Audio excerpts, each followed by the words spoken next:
Component का concept देखते हैं। अब ये कंपोनेंट है कि जिस भी फंक्शन का फर्स्ट लेटर कैपिटल होगा उसको यहाँ पर कंपोनेंट कहा जाता है।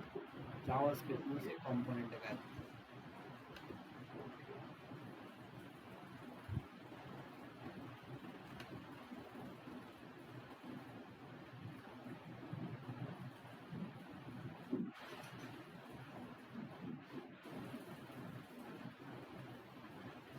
तो पहले कंपोनेंट देखते हैं कंपोनेंट कैसे बनते हैं।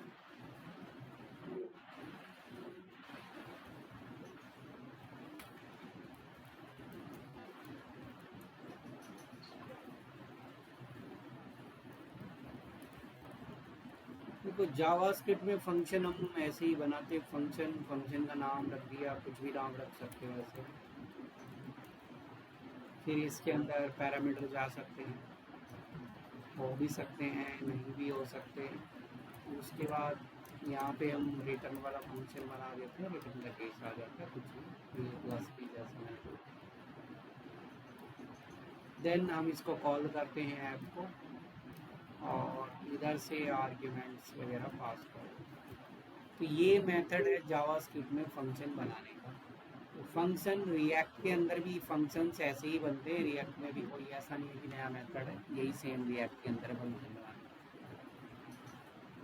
रिएक्ट के अंदर कंपोनेंट कैसे बनता है? कंपोनेंट फंक्शन की तरह ही बनेगा। जो भी कंपोनेंट होगा वो फंक्शन की तरह ही बनता है।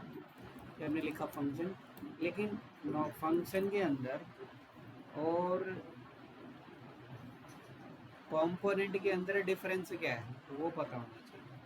तो कंपोनेंट के अंदर और फंक्शन के अंदर डिफरेंस ये है कि जब हम कंपोनेंट बनाते हैं तो उसका जो फर्स्ट लेटर होता है वो कैपिटल होता है। फिर से मैं बता रहा हूँ कि जब भी कोई कंपोनेंट बना होगा उसका फर्स्ट लेटर कैपिटल मिलेगा। इस बात का ध्यान रखें। पहला अक्षर अगर कैपिटल है किसी भी फंक्शन के नाम का तो वो एक नॉर्मल फंक्शन नहीं है, वो एक कंपोनेंट है। वो किसी भी नाम से हो सकता है। बनेगा बिल्कुल वैसे ही।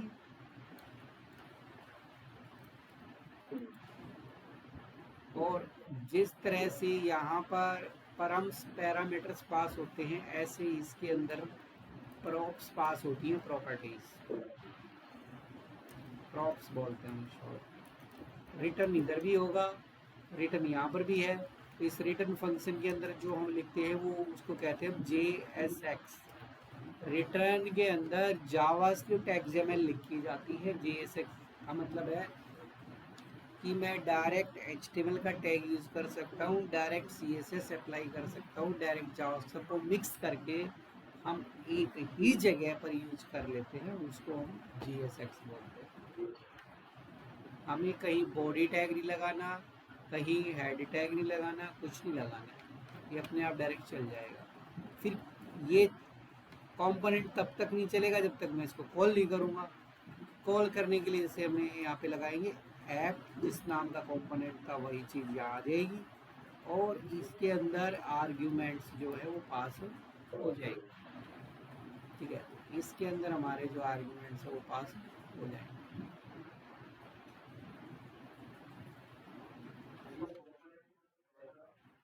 फर्स्ट लेटर कैपिटल होता है कंपोनेंट का हमेशा। जो भी कंपोनेंट बनता है उसका फर्स्ट लेटर कैपिटल रहेगा, ये ध्यान रखना है। जो भी कंपोनेंट बनेगा उसका फर्स्ट लेटर कैपिटल। और जिस तरह से फंक्शन को जितनी बार चाहे उतनी बार कॉल कर सकते हैं, ऐसे ही कंपोनेंट को भी हम जितनी बार चाहे उतनी बार कॉल कर सकते हैं। ठीक है, अब कंपोनेंट को कॉल मैंने गलत तरीके से कर दिया है। कॉल करने का मेथड थोड़ा डिफरेंट था। मैंने यहाँ पे कॉलिंग वाला लाइन अलग लिख दी। एक मिनट, ये लाइन नहीं आएगी इसमें कॉलिंग की। कॉलिंग होगा जब भी कोई कंपोनेंट कॉल करते हैं तो HTML के टैग की तरह कॉल होता है। ऐसे होता है कंपोनेंट कॉल, इस तरीके से। फंक्शन को ऐसे HTML के टैग की तरह एंगल ब्रैकेट में। और यहाँ पे रूल है, कोई भी कंपोनेंट कॉल किया है तो वो क्लोज होना चाहिए, उसका ओपनिंग टैग भी क्लोज यूज होगा यहाँ पर, नहीं तो एरर आएगी। या तो ओपनिंग और क्लोजिंग यूज करो या फिर उसको सेल्फ क्लोज करके कॉल कर लो।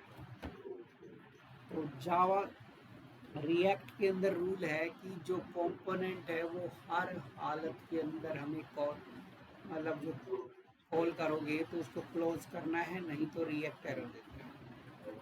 नॉर्मल फंक्शन ऐसे ही बनेगा। फर्स्ट जब हम नॉर्मल फंक्शन बनाएंगे तो उसमें कैपिटल लेटर नहीं होगा, बट कंपोनेंट जब बनेगा तो उसमें कैपिटल होगा।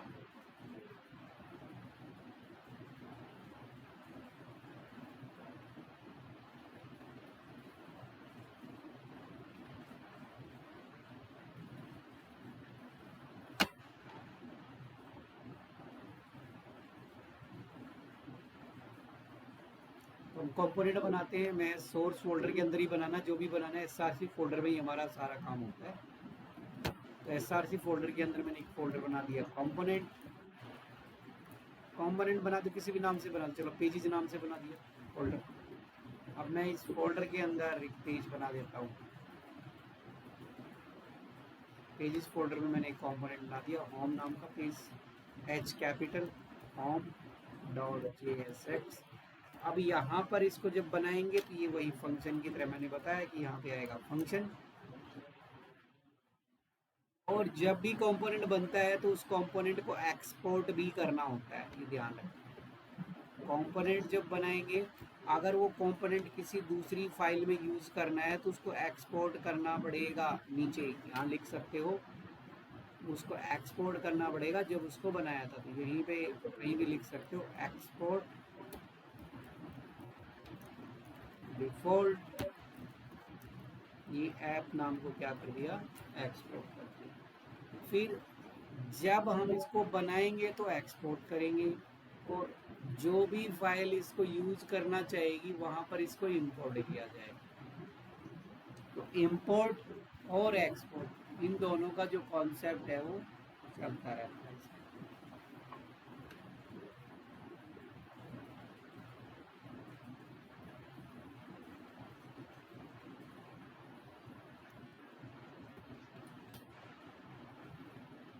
यहाँ पे हमने इसको कैपिटल लिखा हुआ हो,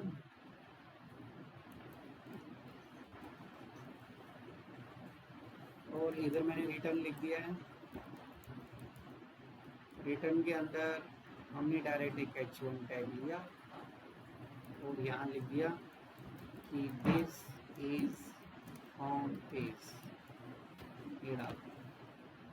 अब इस कंपोनेंट को एक्सपोर्ट भी करना है, या तो एक्सपोर्ट नीचे ही लिख देते हैं, एक्सपोर्ट डिफ़ॉल्ट होम। इसका मतलब कोई अदर कंपोनेंट इसको यूज कर सकता। तो इसको मुझे कॉल करना है app.jsx में। तो पहले इसको इंपोर्ट करना होगा उस फाइल को, होम फ्रॉम, कहाँ से इंपोर्ट करना है तो उसको हमें इंपोर्ट करना है पेजेस नाम का जो फोल्डर है वहाँ से। तो यहाँ पे लिखा पेजेस, पेजेस फोल्डर के अंदर होम, ये। तो इस फाइल को हमने इंपोर्ट कर लिया और जस्ट इसके नीचे दिखाना है तो मैंने कैप्चर टैग बना दिया यहाँ पर कैप्चर। और इसके नीचे जब हम इसको कॉल करेंगे, तो जब हम उसको कॉल करते हैं तो कॉल करने के लिए हम क्या यूज़ करते हैं, कंपोनेंट का नेम से ही कॉल करना है, बट HTML के टैग की तरह उसे कॉल। तो यहाँ पर अब इसका रिजल्ट अगर देखोगे तो ये आ गया दिस इज होम पेज। या तो इसमें ओपनिंग टैग और क्लोजिंग टैग यूज करो, या इसको ऐसे, अगर मान लो कि इसमें क्लोजिंग टैग नहीं लगाया, हमने ऐसे ही कॉल कर दिया तो एरर आ जाएगी। या देख सकते हो एरर ये कहेगी कि अनटर्मिनेटेड JSX कंटेंट, इसको टर्मिनेट नहीं किया प्रॉपरली, और इसमें JSX के अंदर टर्मिनेट करना कंपलसरी है। या तो इसको सेल्फ क्लोज कर दो तब भी चल जाएगा, ये आ गया दिस इज होम पेज। इसको जितनी बार चाहे उतनी बार कॉल कर सकते हो, जितनी बार चाहे उतनी बार कॉल कर सकते हो। रीयूजेबल कंपोनेंट होता है, जैसे फंक्शन होता है ऐसे, एक बार बनाया और उसको बार बार यूज किया।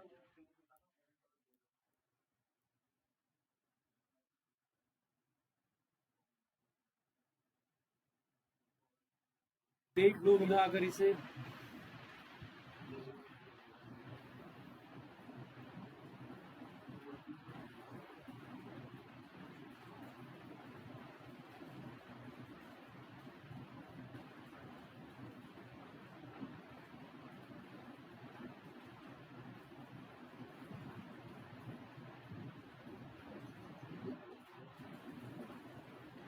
कौन सी फाइल निकालनी है?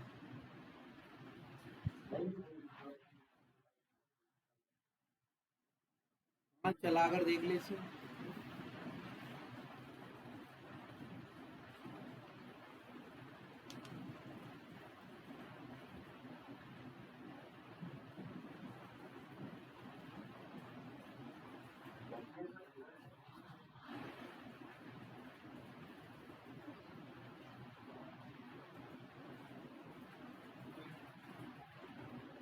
वो तो कोड चेक करना पड़ेगा ना ऐसे।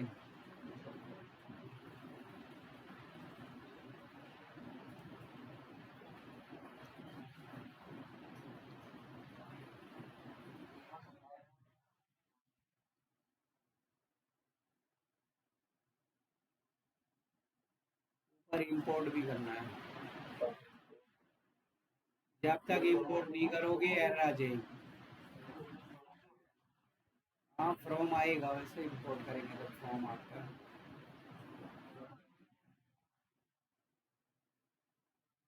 नहीं ऐसा कुछ नहीं है। ये ये डबल कोट्स में होगा जहां से इसको कॉल किया गया। कहाँ पर? इन्वर्टेड कोमा के अंदर आएगा उसका पाथ।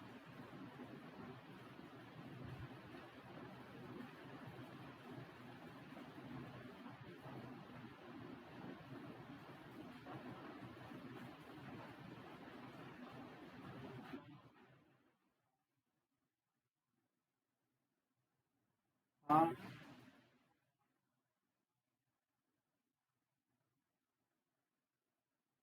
क्या हो गया लास्ट में?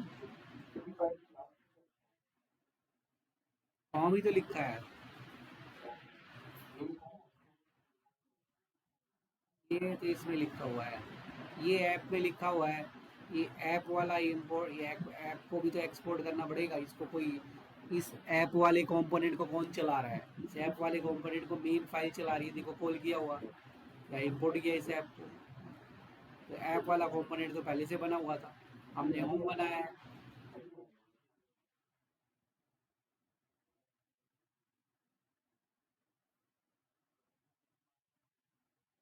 हाँ फंक्शन है, जितनी बार कॉल करना हो। अब हेडर को जितनी बार चाहे बना सकते हो, फुटर को जितनी बार चाहे।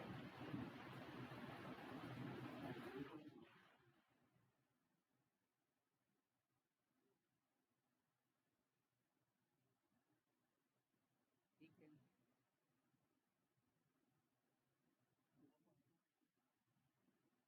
हाँ सेम इसी तरह से ही बनेंगे कंपोनेंट्स, ऐसे ही बनते हैं। मैं एक कंपोनेंट और बना देता हूँ यहाँ पर, अबाउट फेज।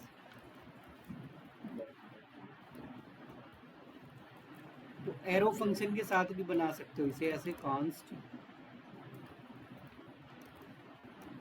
ऐसे एरो फंक्शन बना दो, चाहे विदाउट एरो फंक्शन कॉम्पोनेंट बनना चाहिए इसके अंदर रिटर्न। और रिटर्न के अंदर वही जेएसएक्स लिख दिया।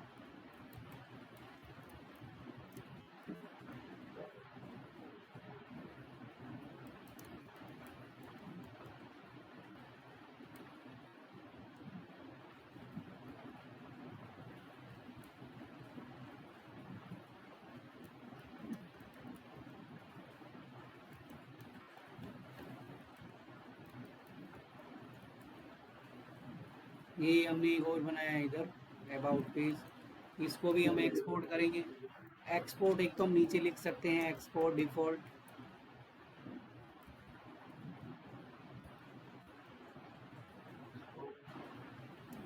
अबाउट। तो इसको हमने यहाँ से एक्सपोर्ट कर दिया। अब इसको मेन फाइल में कॉल करना है तो मेन फाइल में कॉल कर लो। पहले इसको इंपोर्ट करना होगा, फिर इसको कॉल करना होगा। तो होम के जस्ट नीचे लिख दिया अबाउट।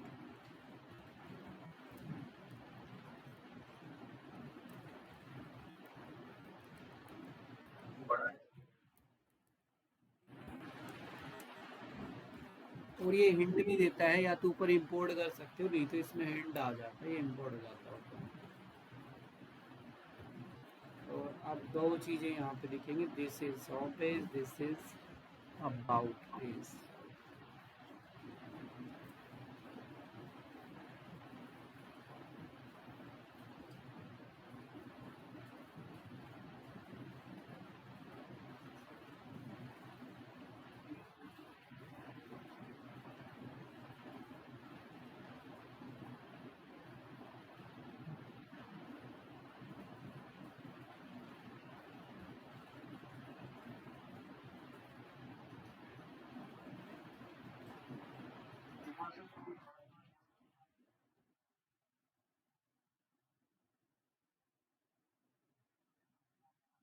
इंपोर्ट एक्सपोर्ट का कॉन्सेप्ट जरूरी है, जहाँ पर भी इसको यूज़ करोगे उस फाइल को पहले इंपोर्ट करना पड़ेगा।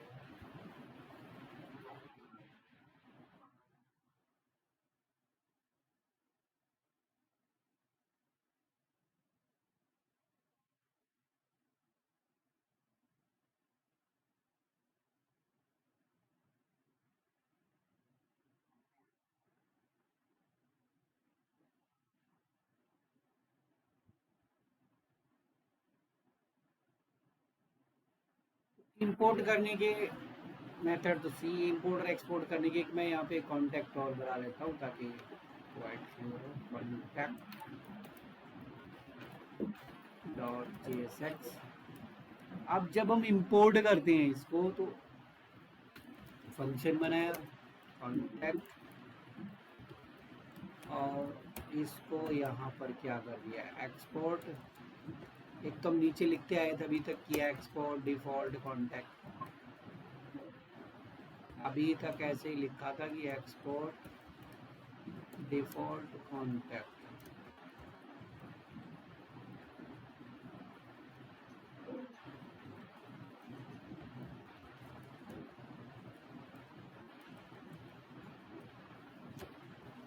तो ऐसे कर सकते हो, इसको एक्सपोर्ट भी करना पड़ेगा, लिखा ही नहीं है एक्सपोर्ट डिफॉल्ट कॉन्टैक्ट, या फिर इसको ऊपर भी साथ में भी लिख सकते हो, इधर ही कहीं भी लिख दो एक्सपोर्ट होना चाहिए, ऊपर लिखो चाहे नीचे लिखो ये भी चल जाएगा। इसके अंदर रिटर्न और एक डिव, डिव के अंदर मैंने एक एच लगा दिया,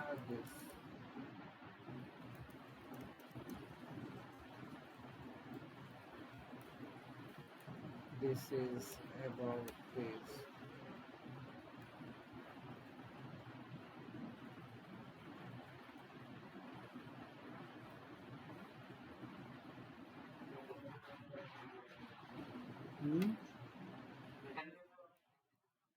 हाँ, एक से ज़्यादा लाइनें लिखनी है अगर HTML की तो डिव ही लेना पड़ेगा, नहीं तो ये एरर देगा।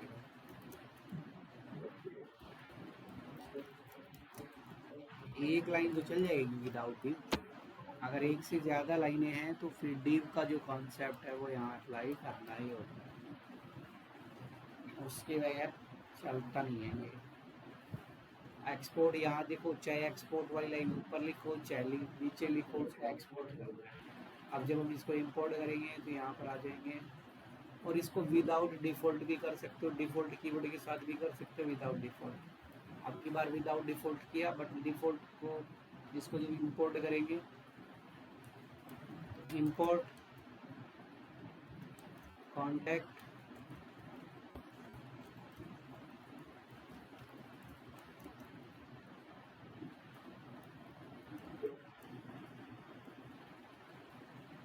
फ्रॉम हो गया, फ्रॉम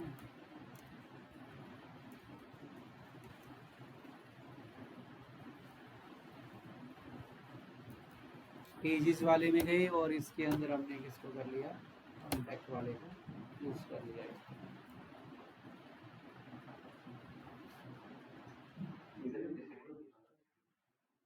वो डिसेबल, वो कॉल नहीं कर रखा इसलिए दिखाएगा, जो चीज़ यूज नहीं होगी उसको वैसे ही दिखाएगा, या नीचे मैं कॉल करूँ वो हटा देगा।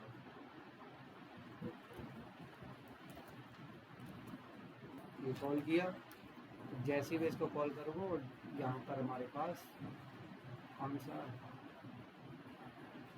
अब एरर क्यों आई है, देखो एक एरर वाला मैं कॉन्सेप्ट बताता हूँ इसमें एरर क्यों हुई। एरर इसने दिए इंपोर्ट के अंदर, इंपोर्ट एक्सपोर्ट में इधर एरर चेक करने के लिए अगर यहाँ नहीं दिखा रहा है तो राइट क्लिक इंस्पेक्ट में जाना है और कंसोल में एरर चेक करेंगे तो इसने जो एरर दी है वो दी है कि द रिक्वेस्टेड मॉड्यूल जो हमने यहाँ क्रिएट किया एक module src-pages-contact.jsx does not provide an export name default. इसका मतलब जब हमने उसको एक्सपोर्ट किया तो उसके साथ डिफॉल्ट वर्ड नहीं लगाया, इसलिए वो एरर दे रहा है। तो एक्सपोर्ट डिफॉल्ट नहीं है और फिर हम इसको यूज कर रहे हैं ऐसे केस के लिए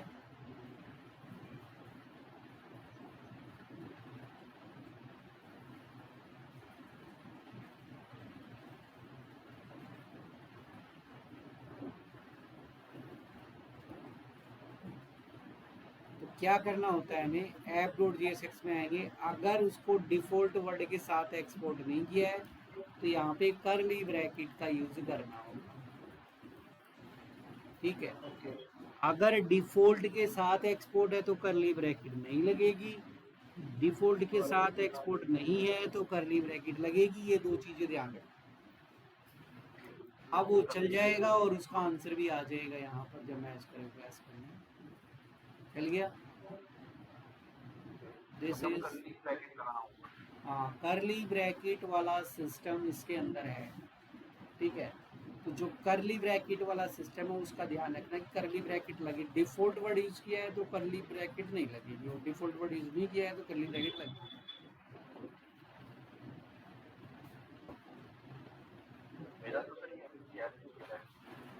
एरर चेक करने के लिए कंसोल चेक करना पड़ेगा। अब इसको प्रॉपर बनाओ, इनको कंपोनेंट्स कैसे बनते हैं वो मैंने इसमें बता दिए हैं, कंपोनेंट्स कैसे यूज होंगे।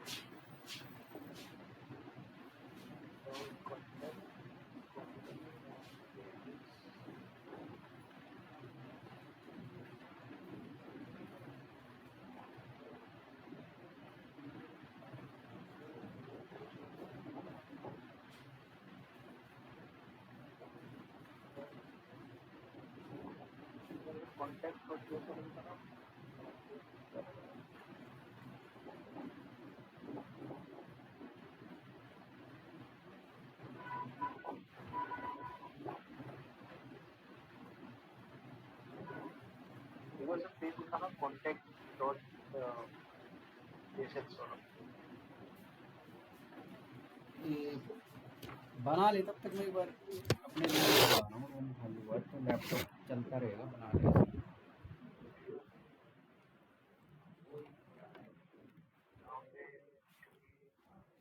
हाँ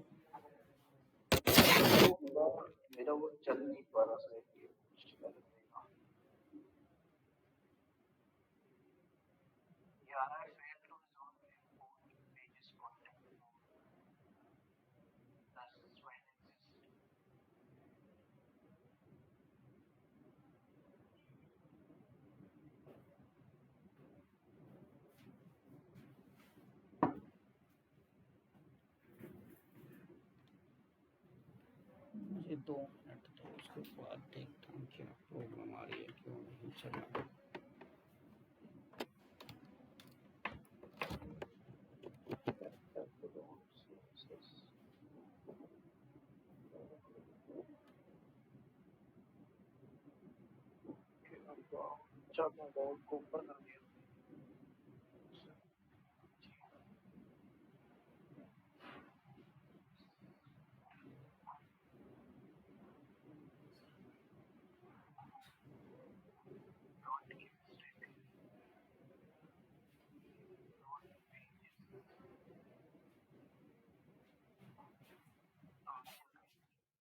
चल गया अब। हाँ तो इसे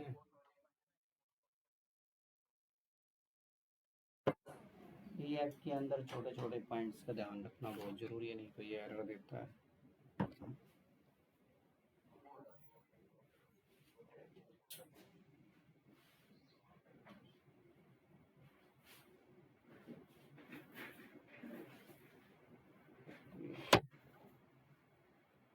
कंपोनेंट्स बना बना के इसमें देखने कंपोनेंट जैसे बन रहे हैं।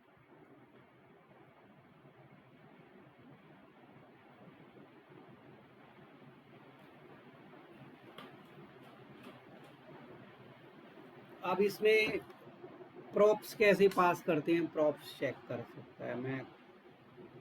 प्रॉप्स कैसे पास करेंगे? प्रॉप्स का मतलब ये है कि एक कंपोनेंट ने कुछ बनाया, उसका डेटा दूसरे कंपोनेंट को भेजना है, तो कैसे भेजा जाएगा?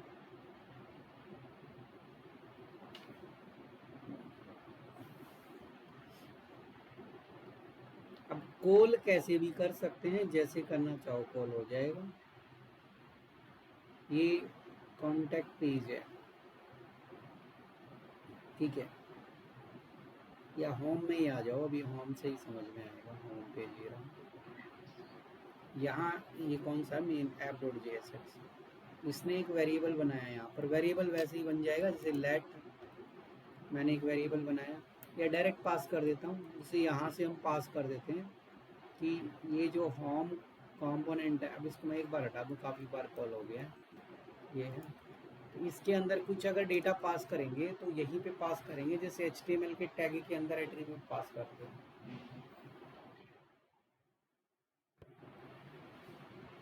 वैसे ही जाएगा इसमें। HTML के टैग के अंदर जाता है, कुछ उसी तरीके से डाटा इसमें जाएगा।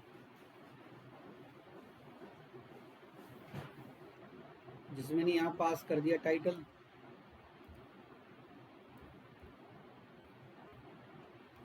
और टाइटल में मैंने पास कर दिया डुकेट। तो ये होम कंपोनेंट के अंदर एक ड्यूकेट पास कर, टाइटल पास कर दिया। अब इसको एक्सेस कैसे करेंगे? होम कंपोनेंट में जाएंगे, ऐसे तो एक्सेस कर नहीं सकते। देखो अभी मैं अगर यहाँ पे डिव नहीं लगा रखा ना, और डिव नहीं लगा रखा, तो अगर मैं यहाँ पे लिखता हूँ पी पैराग्राफ, ये एरर देना स्टार्ट कर देगा, इसलिए डिव लगाना जरूरी है। एक लाइन तो चल जाएगी, एक से ज्यादा लाइनें डिव के अंदर या खाली ब्रैकेट के अंदर चलेगी।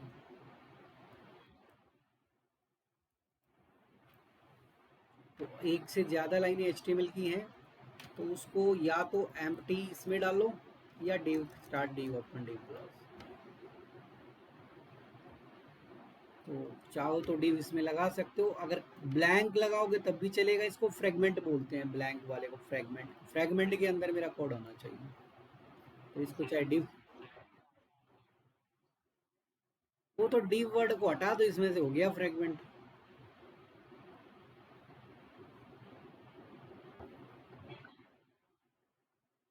अब एरर हट गई ना इसमें से, अभी कॉल कुछ नहीं होगा, एरर हटी है बस, डेटा नहीं आया अभी। तो डेटा आएगा ही नहीं, क्योंकि यहाँ पर उसको एक्सेस करना पड़ेगा ना प्रॉप्स के अंदर। यहाँ लिखना पड़ेगा प्रॉप्स,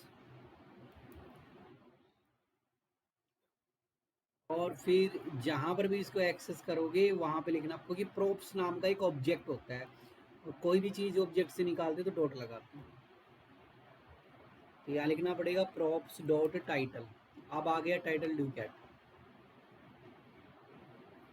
ठीक है, ये देख लो चला गया।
एक और प्रॉप्स पास करके देख सकते हो, किसी भी कंपोनेंट में प्रॉप्स पास की जा सकती है। एक और पास करनी है तो यहीं पे स्पेस देके जितनी चाहे उतनी प्रॉप्स पास कर सकते हैं।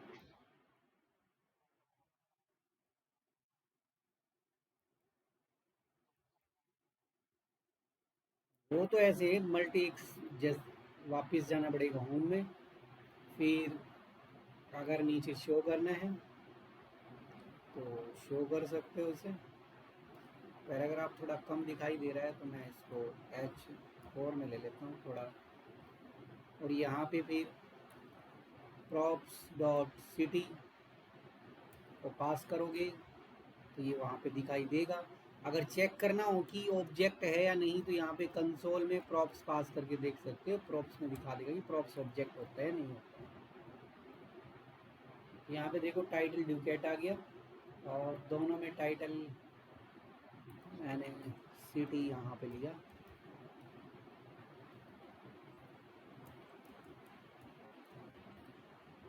ये इस तरीके से चल रहा है।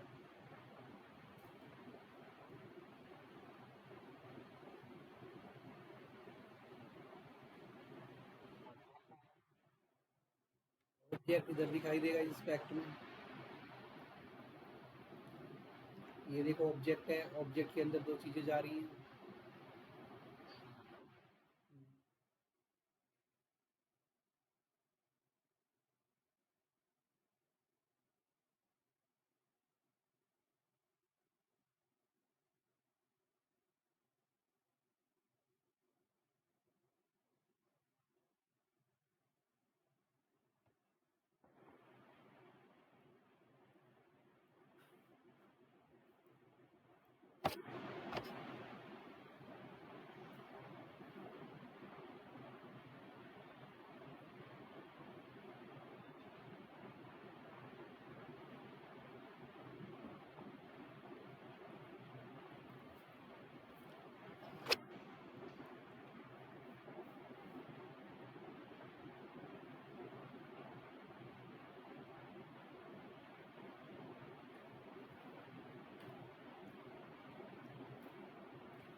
इनको कहते हैं हम प्रॉप्स, जो प्रॉप्स यहाँ पे पास किए। एक डेटा को एक कंपोनेंट से दूसरे कंपोनेंट में भेजा जाता है प्रॉप्स के द्वारा। नहीं, ये ऑटो रिफ्रेश होता है, कभी कभार ना हो तो दोबारा चला सकते हो, ऑटो रिफ्रेश होता है।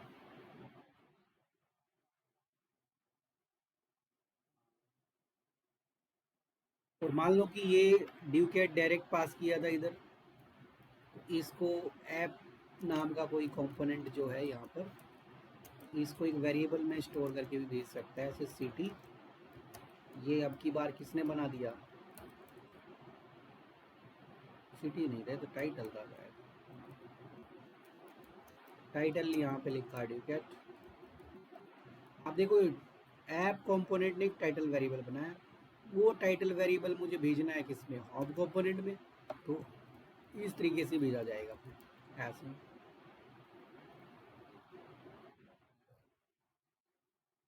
हाँ, ये डायरेक्ट पास किया था कांस्टेंट, ऐसे भी पास कर सकते हैं, रिजल्ट सेम रहेगा, रिजल्ट में कोई चेंज नहीं आएगा।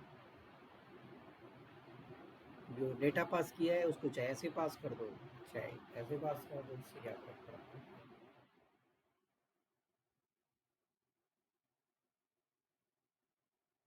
ध्यान रखना कि जावा इसको रिटर्न के अंदर जो लिखते हैं वो JSX है, तो JSX के अंदर मतलब यहाँ HTML डायरेक्टरीज होती है।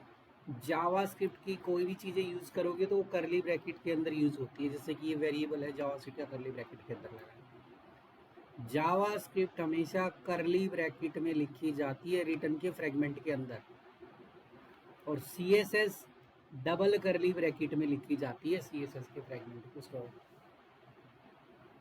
रिटर्न का जो फ्रेगमेंट है उसके अंदर। जावास्क्रिप्ट सिंगल करली ब्रैकेट में चलती है, CSS डबल करली ब्रैकेट के अंदर यूज होती है। ठीक है, ये ध्यान रखना है बस। तो फॉर्म के अंदर अगर CSS लगानी है यहाँ पर किसी में भी, तो डबल करली ब्रैकेट के अंदर लिखी जाएगी स्टाइल, एक करली ब्रैकेट और फिर यहाँ पे लिख सकते हो कि इसका कलर कैसा आना चाहिए, रेड।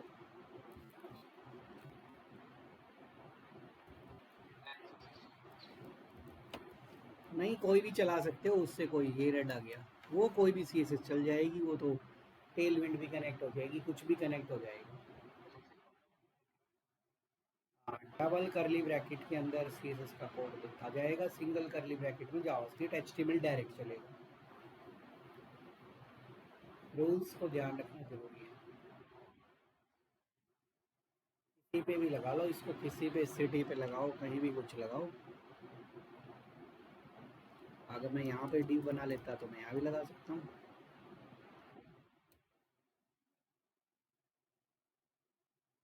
यहाँ पर भी लगा सकते हो स्टाइल, और इधर हम डाल देते हैं इसका बॉर्डर बना दो।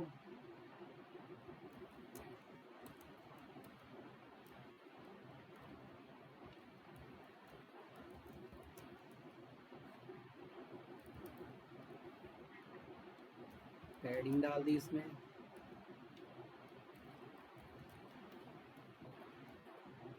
देखो ये ऐसे दिख रहा है कुछ, पैडिंग आ रही है। बाकी इसमें विड्थ वगैरह कुछ भी टाइप करो, सब इसमें चलेगा।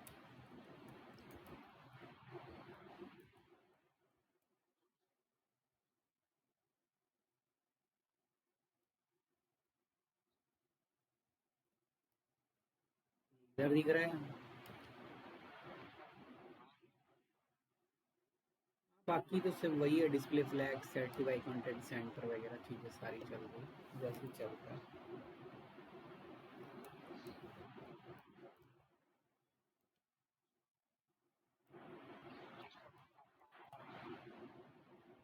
मैं तो बता रहा हूँ, मतलब कैसे उसको डेक, बाकी तो सजाने का काम उसको कैसे भी कर सकते हो। मेन कॉन्सेप्ट क्लियर होना जरूरी है कि डबल करली ब्रैकेट में CSS लिखी जाती है, सिंगल करली ब्रैकेट में जावास्क्रिप्ट चलती है, HTML को डायरेक्ट यूज किया जाता है। मेन पॉइंट ये है यहाँ समझने का। और एक कंपोनेंट से दूसरे कंपोनेंट में जब डेटा भेजते हैं तो हम प्रॉप्स का यूज़ करते हैं। डेटा शेयरिंग के लिए प्रॉप्स यूज़ होती है। प्रॉप्स एक ऑब्जेक्ट है, उसमें से जो भी डेटा निकालोगे डॉट निकल के, डॉट लगा के निकलेगा।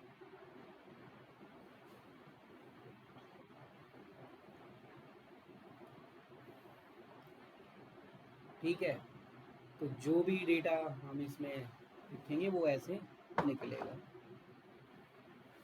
पॉइंट क्लियर, इतना काफ़ी है। हाँ, तो एक बार रिपीट करनी है चीज़ें सारी, कंपोनेंट्स वगैरह बना के देखने हैं बार बार, जितने भी कंपोनेंट्स हों वो बना के देखना फिर से, और इसके अंदर डेटा वगैरह एक्सचेंज करके जरूर देखना। प्रैक्टिस होगी ना जितने, ऐसा नहीं है कि कंपोनेंट बनाना ही भूल जाओ। ज़्यादा ज़्यादा कंपोनेंट बनाने हैं, कैसे कॉल करते हैं, डेटा कैसे शेयर जाता है इसके अंदर, प्रॉप्स कैसे यूज़ होती है, प्रोजेक्ट में ये चीज़ होगी, तो जो सामने प्रोजेक्ट बना हुआ तो धीरे धीरे समझ में आएगी चीज़ें उसमें। बाकी अब इसके अंदर टेलविंड इंस्टॉल करना है तो इंस्टॉल करना है, सीधा इंस्टॉल हो जाएगा। ये हमारा एक टर्मिनल चला हुआ है। अगर मैं इसी टर्मिनल के अंदर एक टर्मिनल और खोलना चाहूँ तो प्लस पे क्लिक कर दूंगा, दूसरा टर्मिनल खुल जाएगा। दूसरा टर्मिनल आ गया। अब इससे हम जाएंगे CD अपने प्रोजेक्ट पे, PROJ1, और यहाँ पे मैं टेल विंड को इंस्टॉल कर देता हूँ, टेल विंड इंस्टॉल हो जाएगी वो तो। टेल विंड को इंस्टॉल करने के लिए यहाँ पे टेल विंड पे जाओगे,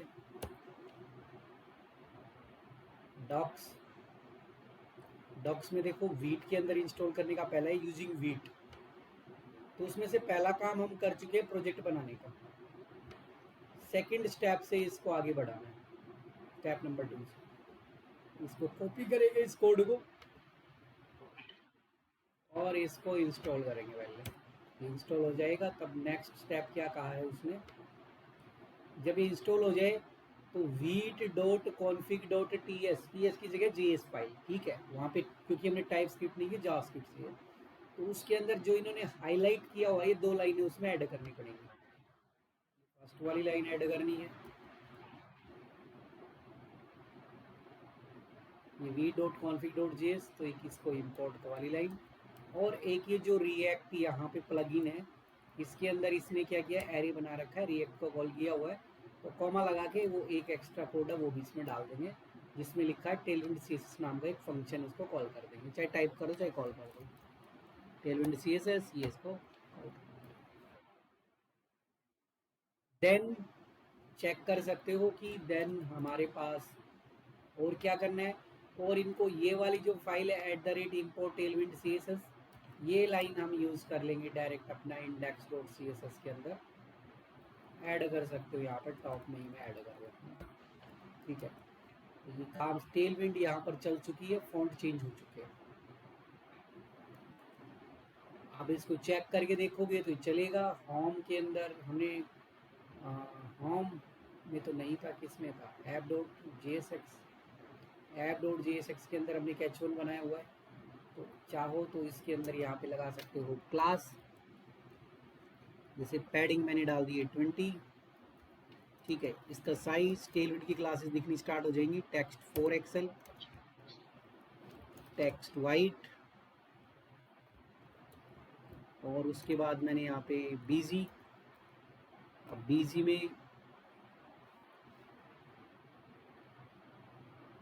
इसके अंदर ये बीजी की क्लासेस, बीजी बीजी टील मैंने कर दिया इसमें 800, तो चेक करके देखो ये आ गया इधर, 20 तो कुछ ज़्यादा ही चला गया, 5,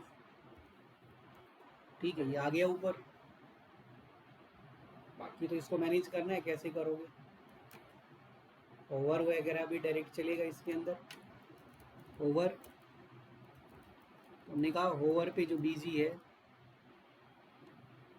टील, उसको 950 कर दिया, और माउस पॉइंटर चेंज करना है तो माउस पॉइंटर को भी चेंज कर सकते हो यहाँ पर, कर्जर, कर्जर मैं इसमें ले लेता हूँ पॉइंटर, ये पॉइंटर वाला कर्जर हो गया। जैसे इस पे जाएंगे देखो कलर चेंज हो रहा है, बाकी अंडरलाइन वगैरह यूज़ कर ही सकते हो इसमें, अंडरलाइन जैसे ही मैं इस पे जाऊँगा अंडरलाइन डायरेक्ट आ रही है, अगर होवर पे अंडरलाइन चाहिए इससे पहले होवर लगा दोगे, ये होवर पे अंडरलाइन आएगी, तो ये टेलविंड सीरीज डायरेक्ट कनेक्ट हो गई इसमें प्रोजेक्ट।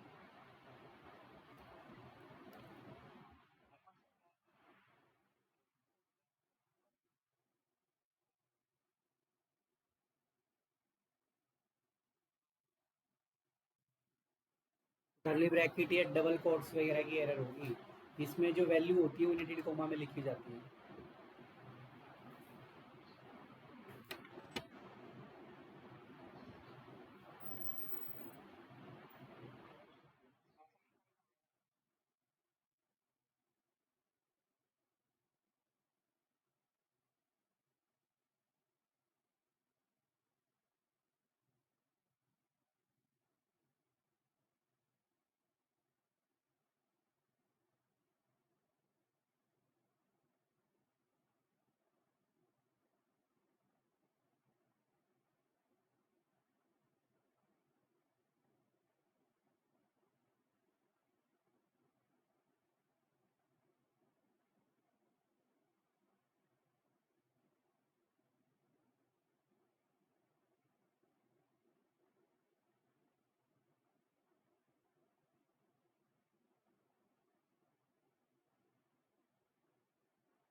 चला या नहीं चला? वैसे ही चलाना है, इसकी प्रैक्टिस करना। इंस्टॉलेशन के स्टेप्स मैंने इसमें बता दिए थे, तो इंस्टॉलेशन वाली रिकॉर्डिंग शायद नहीं है, बाकी सारी रिकॉर्डिंग इसमें है।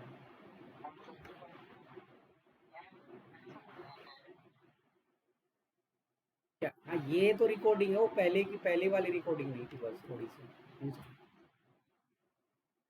ये भी होगा तो बार बार इंस्टॉलेशन तो अगले में फिर से हो जाएगा, इंस्टॉलेशन भी होगा। अगर इसी के अंदर कोई, क्या कहते हैं, कोई फ्रेमवर्क यूज़ करना है तो सबसे पहले टेलविंड तो डालनी ही डालनी है। उसके बाद टेलविंड का कोई भी फ्रेमवर्क यूज़ कर सकते हो, मतलब लाइब्रेरी वगैरह।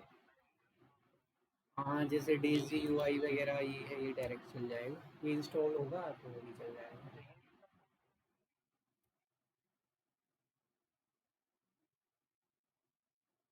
टेलविंड तो लगेगा ही, सबसे पहले तो टेलविंड ही यूज़ होगा, उसके बाद इसको इंस्टॉल करोगे। ये इंट्रोडक्शन में यही यहाँ पर इंस्टॉलेशन के स्टेप्स हैं इसके।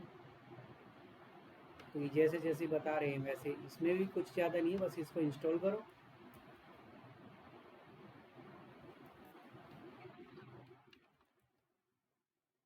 ये इंस्टॉल कर देना है डेज़ यूआई, इंस्टॉल हो जाएगा।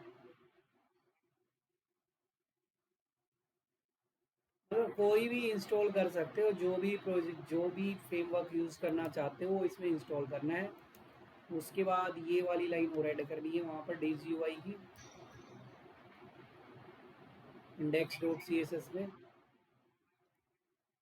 कोई भी ले लो, चाहे फ्लो बाइट वगैरह जो भी लेना चाहो ले सकते हो, उससे कोई फर्क नहीं। ये इंस्टॉल हो गया, अब इसके सी में कुछ लगाना चाहते हो तो डायरेक्ट इसका यूज कर सकते हो। इसके अंदर कोड मिल जाएंगे बने हुए कंपोनेंट्स वगैरह, ये कंपोनेंट्स हैं हमारे पास, कोई भी कंपोनेंट यूज कर सकते हो इधर।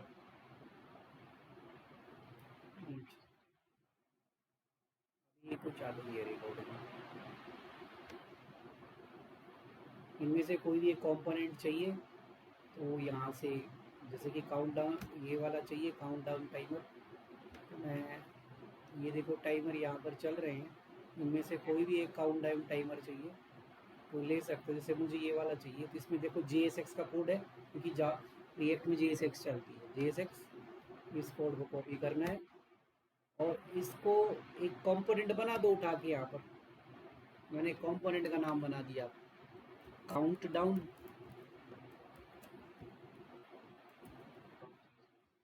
और उस कोड को यहाँ पर वही कंपोनेंट बनाना है। ठीक है, कंपोनेंट बना और इसके डिव के अंदर क्या करेंगे, उसे पेस्ट कर देंगे उसके कोड को। रिफ्रेश, फॉर्मेट, बस। अब उसको जहाँ पर भी लगाना है उसको कॉल कर लो। ऐप में चलाना है तो ऐप पे कॉल कर देते हैं, ऐप डॉट क्योंकि अभी बताया ना कंपोनेंट को, तो जस्ट कॉल करो चल जाएगा। तो अगर मुझे इसी के नीचे यहाँ पे चलाना है तो यहाँ पर मैं उस कंपोनेंट को कॉल कर दूंगा, काउंट डाउन कंपोनेंट को कॉल कर दूंगा। तो वो काउंट डाउन कंपोनेंट मेरा यहाँ पर कुछ तो प्रॉब्लम आई है। अच्छा, counter is not defined, counter कहाँ से आ गया काउंट डाउन के अंदर? अच्छा, काउंट डाउन, इसमें काउंटर कहाँ है भाई? इसमें काउंटर कहाँ है?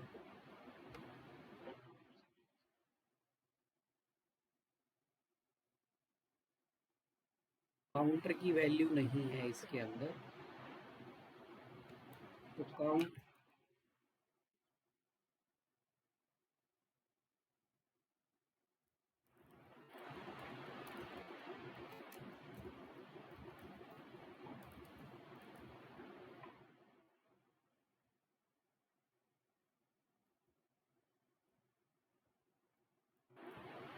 ये देखो यहाँ पे चल रहा है, ठीक है, बन गया ही। नहीं, वो तो वेरिएबल डिफाइन करना है, तो कोड देखना पड़ेगा ना वहाँ पर क्या कहना चाह रहा है। इन्होंने काउंटर की वैल्यू यहाँ पे दी ही नहीं है, इसलिए वहाँ पे कुछ आया ही नहीं। ये सिर्फ एक प्रीव्यू देता है कि ये चीज़ ऐसे बनी हुई है, किसी भी चीज़ को यहाँ पर यूज़ किया जा सकता है डायरेक्ट। ठीक है, नैव बार बनाना है तो अपना नैव बार का कोड इसमें डाल सकते हो। ये नैव बार है यहाँ पर सारा,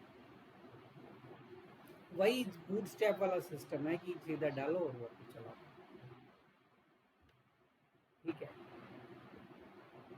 तो यही था मेरा कहने का मतलब। तो काउंट डाउन चाहिए, काउंट डाउन कोई और आसान वाला चाहिए तो वो बना सकते हो, ऐसा कोई ज़रूरी नहीं है यही बनाना।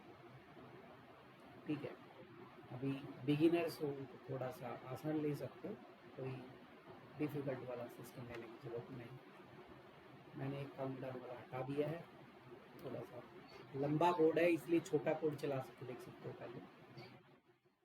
इसके अंदर इसको इंस्टॉल कर लेना, रिएक्ट की जो वो हैं क्या कहते हैं,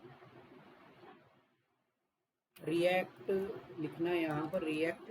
तो इसके स्निप्स इंस्टॉल कर लेना, इसकी शॉर्टकट कीज काम करेंगी रिएक्ट वाली। जो पहला ही आया है ES7 react Redux react native, ये वाला जो पहला है इसको इंस्टॉल कर लेना। एक HTML2 JSX इंस्टॉल कर लेना। के नीचे जो है ना HTML2 JSX, अगर नहीं आ रहा हो तो टाइप कर देना HTML2 JSX आ जाएगा। ये दो पैकेज जो हैं वो इंस्टॉल कर लेना। ये भी इंस्टॉल कर लो।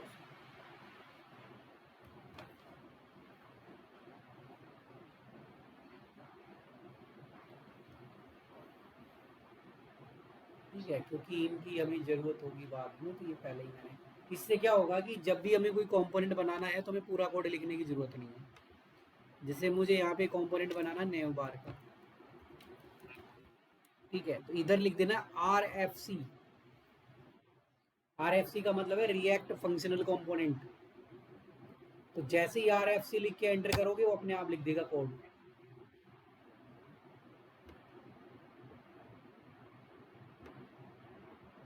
सिस्टम अपने आप कोड लिख देगा जैसे ही RFC लिख के एंटर करोगे।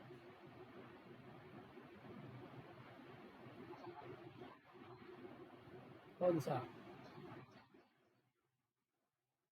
एक्सटेंशन अगर इंस्टॉल कर लिया है तो कोई भी कंपोनेंट बनाओ और उसके अंदर शॉर्टकट की यूज़ करके देखो, RFC RAFC सारी शॉर्टकट की काम करेंगी। RFC लिख के एंटर करोगे कंपोनेंट बन जाएगा।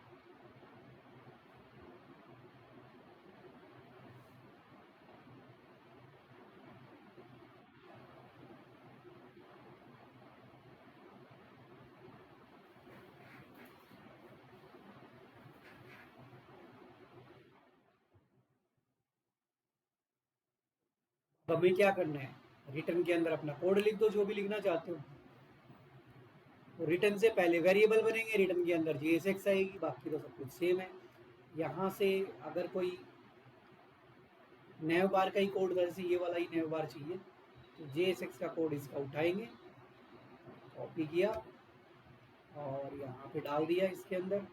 और जैसे इसको सेव करोगे उसके बाद इसको कॉल भी तो करना पड़ेगा, कंपोनेंट को कॉल कर लो। इधर टॉप में कर दिया मैंने कॉल, यहाँ पर क्या नाम रखा हुआ इसका, नैव बार।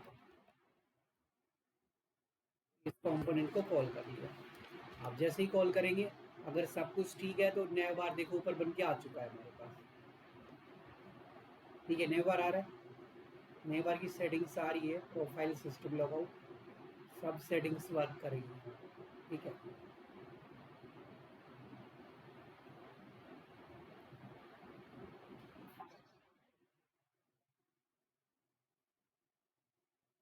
क्या नहीं लिखा है।